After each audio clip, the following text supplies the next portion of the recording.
ওবে কুল্লে তাকবিরাতিন সাদাকা, আল্লাহ আকবার বললে দানের নেকি হয়। ওবে কুল্লে তাহলিলাতিন সাদাকা, লা ইলাহা ইল্লাল্লাহ বললে দানের নেকি হয়। ওয়ামরিন বিল মারুফে সাদাকা, ভালো কাজের আদেশ করলে দানের নেকি হয়। ওয়া নাহিনিল মুনকারে সাদাকা, মন্দ কাজের নিষেধ করলে দানের নেকি হয়। মানে আমার আর আপনার জন্য পথ বের হলো, টাকায় নয় দান করব কি দিয়ে। তখন আল্লাহ রসুল বলেন, নেও এবার, একবার তো বললাম নিজেকে ঠেকাও, তাহলে দানের নেকি হবে। এবার এইদিকে আসো। এক সিরিয়াল বলতে বলতে মনে কিছু নেবেন না, রাসূল সাল্লাল্লাহু আলাইহি সাল্লাম বলেছেন তাই বলছি। তখন আল্লাহ রসুল আরও নিচে নেমে এসে বলছেন, অফি বজি আহাদেকুম সাদাকা, তোমাদের স্ত্রী মিলনও দানের নেকি হয়। তখন সাহাবীগণ বলে উঠলেন, আয়াতিয়ার রাজুলো, আয়াতিয়ার রাজুলো শাহওয়াতাহু ওয়ালাহু ফিহা সাদাকা, মানুষ তার স্ত্রীর সাথে তার প্রবৃত্তিকে মিটাবে, তাতে দানের নেকি হবে। এটা কেমন হলো? তখন আল্লাহ রসুল বলছেন, আরাই তোমরাই বলো, ইন ওয়াদাহা আলা হারামিন, এইটা যদি হারাম উপায়ে হতো, ওয়ালাহু আলাইহি ফিহি বিজর, তাতে পাপ হতো কি না বলো। তখন আমরা তো সবাই বলবো হ্যাঁ পাপ হতো। তাহলে পাপ যদি এখানে হয় তাহলে সেখানে নেকি হতে হবে, দুটাই মুখামুখি। রাসূল সাল্লাল্লাহু আলাইহি সাল্লাম দানের জন্য মানুষের পথ সহজ করলেন। সম্মানিত দিনী ভাই বোন, দান থেকে পিছে সরে আসার কোনো পথ নাই। যে কোনো মূল্যে পৃথিবীর প্রত্যেকটা পুরুষ নারীকে দানের প্রতি আগ্রহী হতে হবে, হতেই হবে। এদেশের এক ধরনের এক শ্রেণীর দিন প্রচারক, তারা দিন প্রচার করে, তারা বলে যা ইনকাম করে তার ইয়ানত দিতে হবে। তাদের বলাটা ঠিক আছে, ইয়ানত দাও, যা ইনকাম করো তার থেকে দিয়ে দাও। আল্লাহ বলেছেন, আনফিকু মিম্মা রাযাকনাকুম, আমি যেটা খেতে দিয়েছি সেখান থেকে দান করো। তখন ভারত, বাংলাদেশ, পাকিস্তান সবাই বলতে পারছি না, তবে দিনাজপুর, রাজশাহীতে আছে। মা চাচিরা যখন ভাত রান্না করে তখন চাউল মাপে দে, এক মুষ্টি তুলে নেই, এই দেখেন আমি যা খেতে দিয়েছি তা থেকে দান করো। এটা ঠিক আছে, তবে এইটাই যেন শেষ না হয়। 5 দিন 5 মুষ্টি উঠালে মক্তবের শিক্ষককে দেওয়া যায়, অসহায় মানুষকে দেওয়া যায়, অনেক উপকার হয়। সবাইকেই দান করতে হবে, করতেই হবে। আল্লাহ তৌফিক দান কর, আল্লাহুম্মা আমিন। আল্লাহুম্মা সাল্লি আলাইহি, আল্লাহুম্মা বারিক।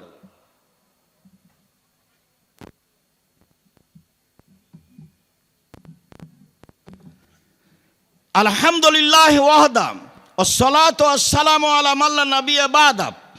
ইবাদতের জগতে সবচেয়ে শক্তিশালী, পাওয়ারফুল, ক্ষমতাধর ইবাদত হলো দান।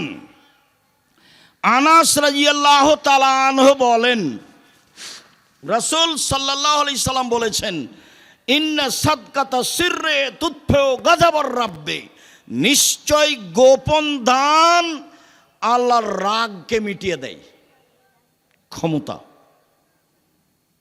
গোপনে দান করলেন, এসে বললেন জামিয়া সালাফিয়া তেঘরা বিরল দিনাজপুরের প্রধান শিক্ষক বা কোনো একজন দায়িত্বশীলকে যে আমি 2 লাখ টাকা দিয়ে গেলাম, মসজিদে কাজে লাগাবেন, কোনো কথা নেই। এ দিয়ে আল্লাহর উপরে, আল্লাহ আপনার উপরে যে বিষয়ে অসন্তুষ্টি ছিলেন সব মিটে যাবে, এর ক্ষমতা। আমি এ কথা বলিনি, এ কথা মুহাম্মদ সাল্লাল্লাহু আলাইহি সাল্লাম বলেন। উকবা ইবনে আমের রাদিয়াল্লাহু তাআলা আনহু বলেন, রাসূল সাল্লাল্লাহু আলাইহি সাল্লাম বলেছেন, ইন্না সাদকাতা তুতফিউ আন আহলিহা হারাল কুবুরে, নিশ্চয় দান যার নামে করা হয় ওর কবরের শাস্তি বন্ধ হয়ে যায়, হবেই। ক্ষমতা, 10 বার উমরা করেন, প্রতি মাসে 2 বার করে করেন, আপনি আপনার মৃত মায়ের 1 পয়সা উপকার করতে পারবেন না। হজ করেন প্রতি বছর, আপনার বাপের কোনো উপকার করতে পারবেন না। এই যে মানুষ নিয়মিত হজ উমরায় যাচ্ছে, এটা কিছুটা ফ্যাশন হয়ে গেছে। এই টাকা তার লোক দেখানো হতে পারে, তার জন্য কল্যাণও হতে পারে। এইটা যদি দান করে তাহলে যার নামে করবে তার উপরে ক্ষমতা প্রয়োগ করবে ব্যতিক্রমভাবে, কবরের শাস্তি বন্ধ। একথা আমি বলিনি, একথা মুহাম্মদ সাল্লাল্লাহু আলাইহি সাল্লাম বলেন। তিনি বলেন, ইন্নামাল মুমিন ইয়াস্তাজিল্লু ইয়াউমাল কিয়ামা ফাজিল্লে সাদাকাতিহি। যারা দান করে তাদের বিচারের মাঠে তারা নিজেরা তাদের দানের ছায়াতলে থাকবে, হাত্তা ইউকজা বাইনান নাস, যতদিন পর্যন্ত মানুষের বিচার না হচ্ছে। যতদিন পর্যন্ত আপনার বিচার হবে না ততদিন পর্যন্ত আপনি আপনার দানের ছায়াতলে থাকবেন। এই কথা মুহাম্মদ সাল্লাল্লাহু আলাইহি সাল্লাম বলেন, দানের ক্ষমতা। আবু হুরায়রা রাদিয়াল্লাহু তাআলা আনহু বলেন, রাসূল সাল্লাল্লাহু আলাইহি সাল্লাম বলেছেন, 7 শ্রেণীর মানুষ বিচারের মাঠে বিশেষ ছায়াতলে থাকবে। তার এক শ্রেণীর মানুষ, রাজুলুন তাসাদ্দাকা বিসাদাকাতিন ফাহা হাত্তা লা তালামু শিমালুহু মা তুনফিকু ইয়ামিনুহু। এমনভাবে গোপনে দান করলো যে বাম হাত জানতে পারলো না ডান হাত কি দান করলো, মানে বলা বলি করলো না। তখন বিচারের মাঠেও এই দানের নিচে থাকতে পাবে, ছায়া হিসাবে থাকবে এই দান। হাদিস বুখারী মুসলিম। এইভাবে রাসূল সাল্লাল্লাহু আলাইহি সাল্লাম বলেন। সম্মানিত দিনী ভাই বোন, ইবাদতের জগতে শক্তিশালী ব্যতিক্রম ইবাদত হলো দান।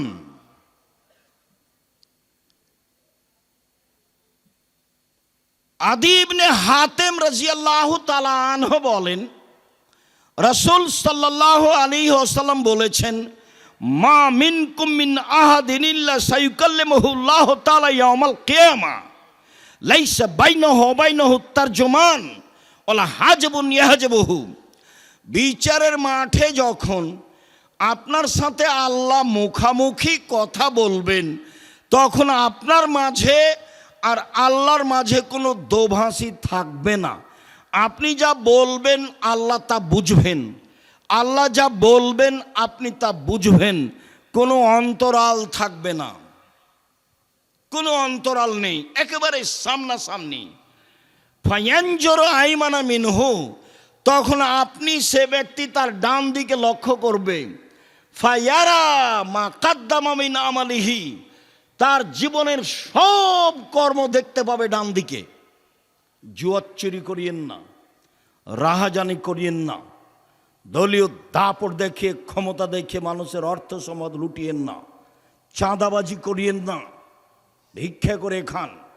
চাঁদাবাজি করো কেন বেটা? জাতির জন্য বোঝা হয়ে গেলে কেন?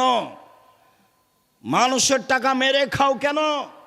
জাতির জন্য বোঝা হয়ে গেলে কেন?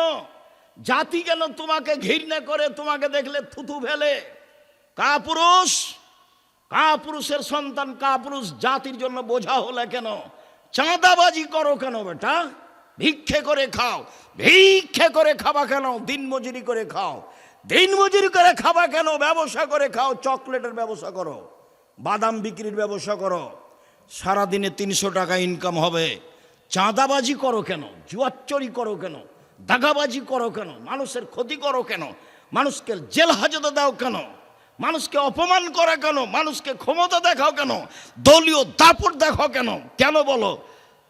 কাপুরুষের সন্তান কাপুরুষ কেন বলবা তুমি যে ওরা খেয়েছে 16 বছর আমরা খাবো না এখন?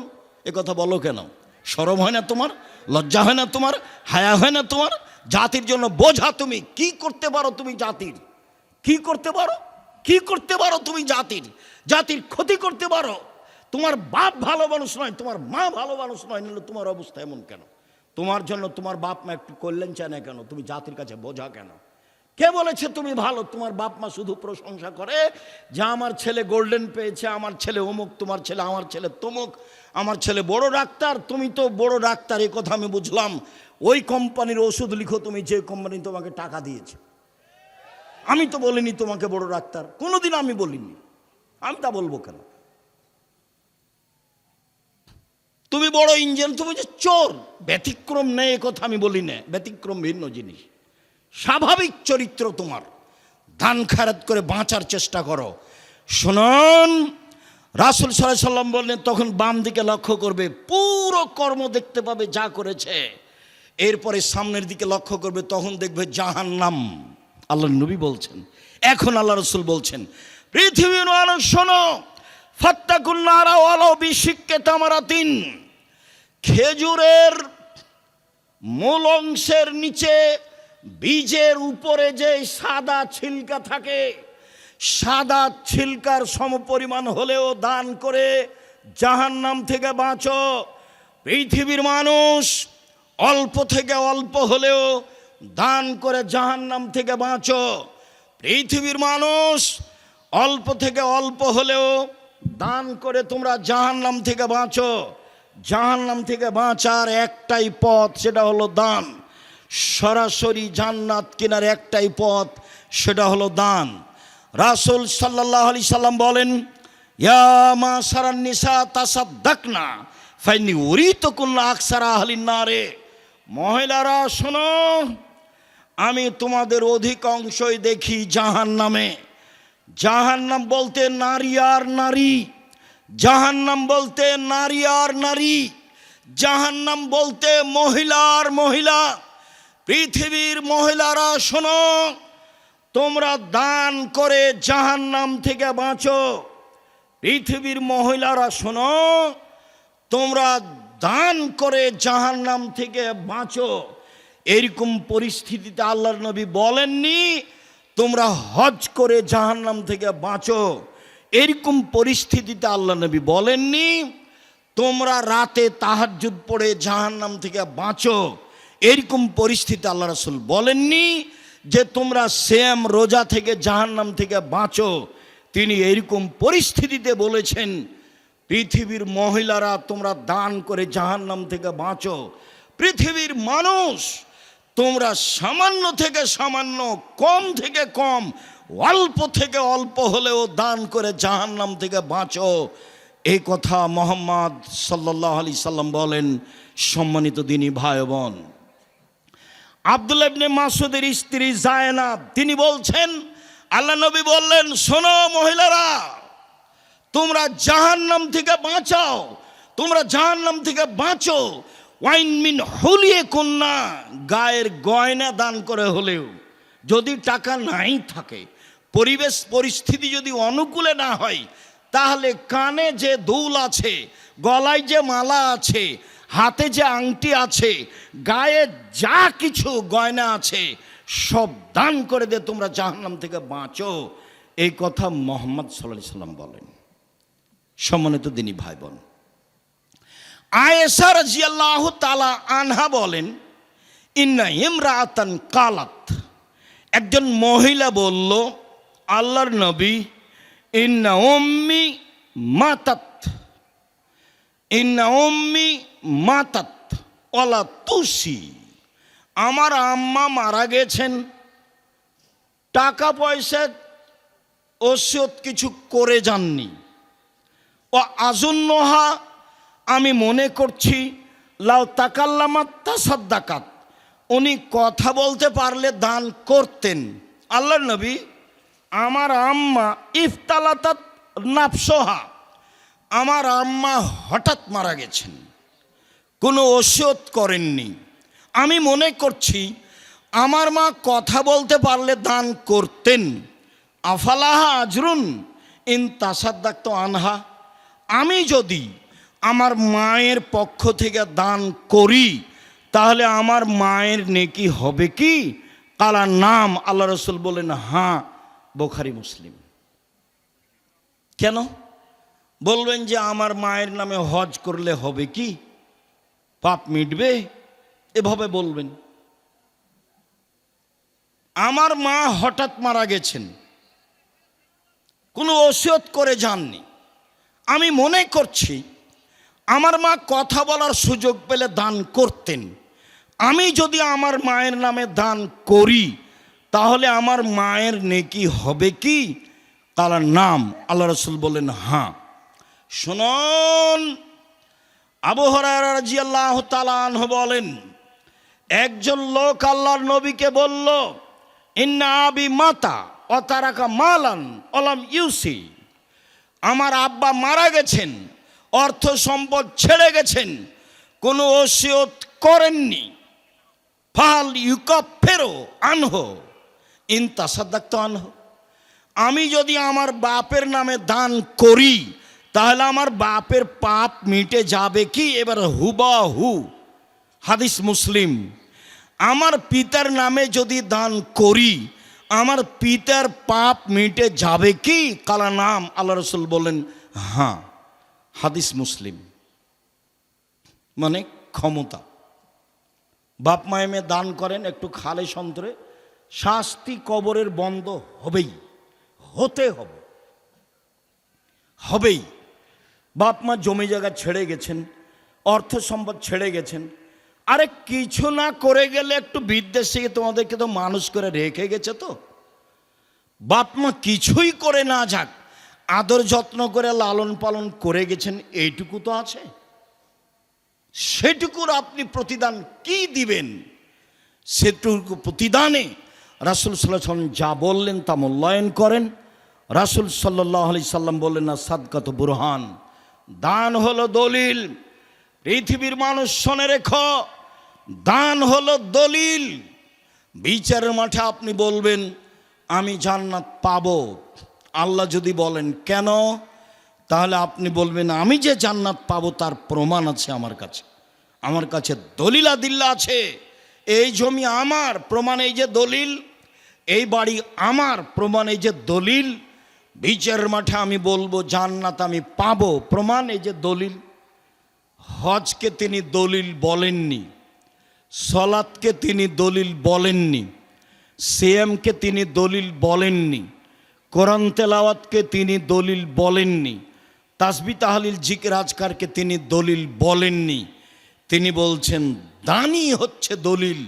হাদিস বুখারী মুসলিম। সম্মানিত দিনী ভাই বোন, অবশ্য আমি আপনাকে সঠিকটা বোঝানোর চেষ্টা করেছি যে দান হচ্ছে দলিল। পরকালে জাহান্নাম থেকে বাঁচার ব্যতিক্রম মাধ্যম হলো দান। বাপের পাপ মেটানোর, মায়ের পাপ মেটানোর মাধ্যম হলো দান। কবরের শাস্তি বন্ধ করে দেওয়ার মাধ্যম হলো দান। মহিলা মানুষ জাহান্নামে যাবে, এইটাই স্বাভাবিক। বেশিরভাগ নারী জাহান্নামে যাবে। তারা যদি নিজেদেরকে জাহান্নাম থেকে বাঁচাতে চায় তাহলে দান করতে হবে। শেষ পর্যন্ত রাসূল সাল্লাল্লাহু আলাইহি ওয়াসাল্লাম নিচে নামতে লাগলেন, নামতে নামতে বললেন